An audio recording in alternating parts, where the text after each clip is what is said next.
ఈ రంగం ఆ రంగం అని ఏమీ లేదు. సకల రంగాలు తిరుగుదారిలోనే పయనిస్తున్నాయి. రాష్ట్ర ఆర్థిక పరిస్థితి దిగజారుతుంది రోజు రోజుకు. రాష్ట్ర ప్రభుత్వ ఆర్థిక పరిస్థితి ఎట్లా దిగజారుతుందో రాష్ట్ర ప్రజల ఆర్థిక పరిస్థితి అంతకంటే ఎక్కువ దిగజారుతుంది.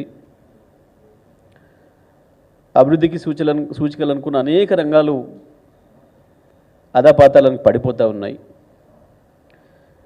ఈ రాష్ట్ర ప్రభుత్వాన్ని నడుపుతున్న వాళ్ళకి, రేవంత్ రెడ్డి అండ్ గ్యాంగ్కి పరిపాలన పైన పట్టు లేదు, ప్రజల పట్ల కమిట్మెంట్ లేదు. ఈ రాష్ట్రం నాది, ఈ రాష్ట్రానికి ప్రజలు నన్ను ట్రస్టీగా పెట్టినరు,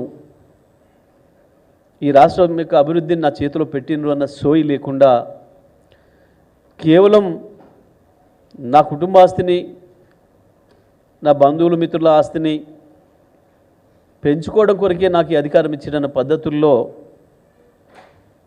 పరిపాలన సాగుతుంది. రేవంత్ రెడ్డి ఆయన మంత్రుల పనితీరు చూస్తే ఏ మంత్రికి ఏ శాఖ పట్ల అవగాహన లేదు, కనీసం సమీక్ష చేసిన వాడు కూడా లేడు ఎవరు ఇప్పటికీ. ఆ శాఖల యొక్క ప్రాధాన్యతను బట్టి సమీక్షలు చేయాల్సి ఉంటుంది. 15 రోజులకు ఒకసారా, నెల రోజులకు ఒకసారా, 2 నెలలకు ఒకసారా, 3 నెలలకు ఒకసారా, ఎవరు కూడా లేరు.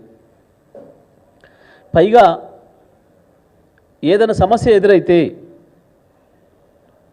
రాష్ట్ర ప్రభుత్వానికి ఒక సమస్య ఎదురైతే దాన్ని పరిష్కరించే బదులు దాని పరిష్కారానికి ప్రయత్నం కూడా చేయకుండా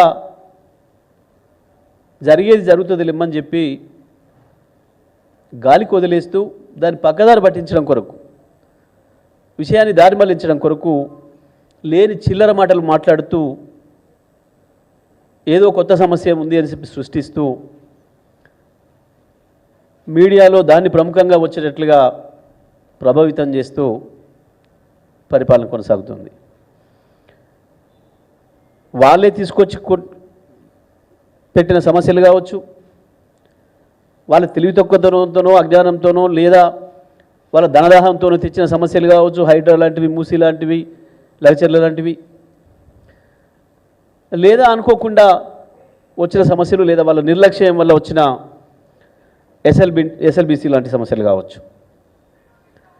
ఇవి వచ్చినప్పుడు వాటిని ఎదుర్కోలేక, వాటి సమర్థవంతంగా పరిష్కారాన్ని వెతకలేక ఇతరులపైన నిందలేసుడు,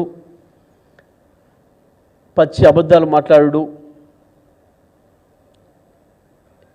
ఆ సమస్య యొక్క గ్రావిటీని బట్టి, దాని తీవ్రతను బట్టి వీలైతే బూతులు మాట్లాడుడు, దీని ద్వారా దాంట్లో నుంచి వెళ్ళి బయటపడుతున్నామని అనుకుంటున్నారు. ఆ ఒక్కటే సూత్రాన్ని నమ్ముకున్నాడు. సంవత్సరంన్నరగా సంవత్సరం పైగా పోలీసులు వాడే ప్రయత్నం చేసిండు. పోలీసులు ప్రజలను ఆపలేరని, ప్రజా ఉద్యమాలను ఆపలేరని, ప్రజల గొంతుకల్ని ఆపలేరనేది అర్థమైంది. ప్రతిపక్ష నాయకుల్ని కూడా ఆపలేరనే విషయాన్ని అర్థమైంది. ఇక కేవలం పక్కదారి పట్టించడం, ప్రజల్లో లేని దాన్ని ఏదో కొత్తదాన్ని సృష్టించడం, చిల్లర మాటలు, వెకిలి మాటలు, బూతులు దాంట్లోనే మాట్లాడడం మొదలుపెట్టినాడు. వాస్తవానికి ఎస్ఎల్బిసి ఘటన పూర్తిగా ప్రభుత్వ నిర్లక్ష్యం వల్లనే జరిగింది. పూర్తిగా ప్రభుత్వం యొక్క నిర్లక్ష్యం, రాష్ట్ర ప్రభుత్వం యొక్క నిర్లక్ష్యం. ఆ పని ప్రతిరోజు కూడా దానికి సంబంధించిన అనేక శాఖలు, భూగర్భానికి సంబంధించిన పరిశోధనలకు సంబంధించిన శాఖలు, రాళ్ళు గుట్టలు, పర్యావరణం, వాటికి సంబంధించిన అనేక విభాగాలు, కేంద్రం ఆధీనంలో ఉండే అనేక సంస్థలు, నిపుణుల నుంచి వెళ్ళి అనుమతులు తీసుకొని చేయవలసిన పనిని ఆ రకంగా లేకుండా ఆదరబాదరగా వీళ్ళ మాటలు ఎట్లా చిల్లరగా ఉంటాయో, ఎంత దుర్మార్గంగా ఉంటాయో, ఎంత బూతులుగా ఉంటాయో, అదే పద్ధతిలో ఆ పనిని కూడా అంత బూతుగా చేశారు. అక్కడ పనిచేయడానికి కార్మికులు ఉన్నారని, వాళ్ళ ప్రాణానికి ప్రమాదం ఉంటుందన్న సోయి కూడా లేకుండా పూర్తిగా రాష్ట్ర ప్రభుత్వ నిర్లక్ష్యం వల్లనే జరిగింది. జరిగిన తర్వాత కూడా ఈ రోజుకి 10 రోజులైనా ఇంకా ఒక్క పైసా పురోగతి లేదు, ఒక్క పైసా పురోగతి లేదు.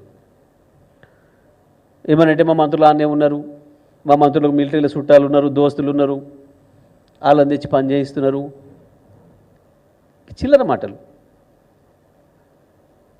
మన దోస్తులు చుట్టాలు చేయరు పనులు, సంస్థలు దానికి సంబంధించిన ప్రత్యేకమైన సంస్థలు ఉంటాయి, అవి చేస్తాయి పనులు, ప్రభుత్వ పనులు. నీ ఇట్లా పెళ్ళి అయితే వచ్చి చేస్తాడు నీ చుట్టపడడం నీ దోస్తో, కానీ అది కాదు. ఓ ముఖ్యమంత్రి మాట్లాడేటప్పుడు సోయి ఉండాలి.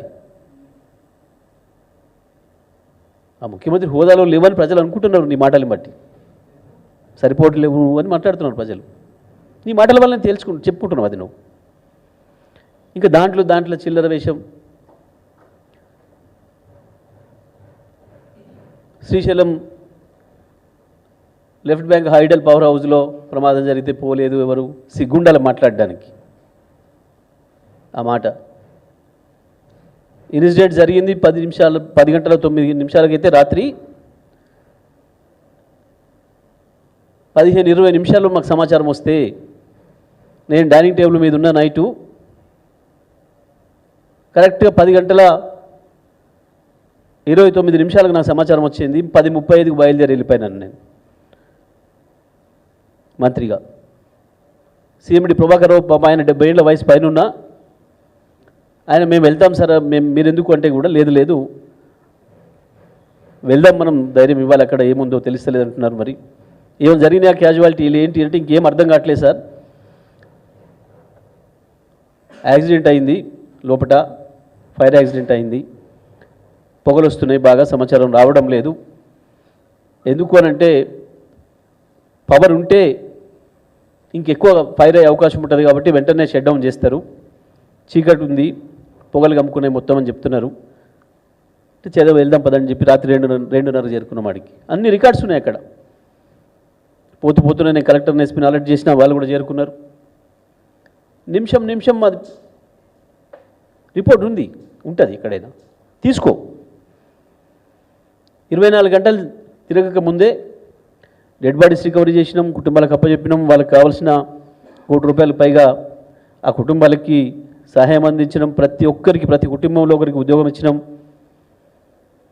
నువ్వు వచ్చేదో చిల్లర వేషాలు వేస్తుంటే శివరాజకీయాలు చేయబోతే తీసి లోపడేసినట్టున్నారు నేను. అది మా దృష్టికి కూడా రాలేదు, తర్వాత చెప్పాను. ఎందుకంటే ఈ ప్రవర్తన ఎప్పుడు అంతే కదా చిల్లరగా.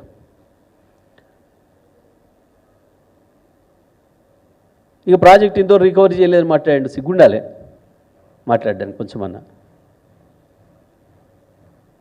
2 నెలల్లో 3-4 యూనిట్లు పూర్తి చేసినాం.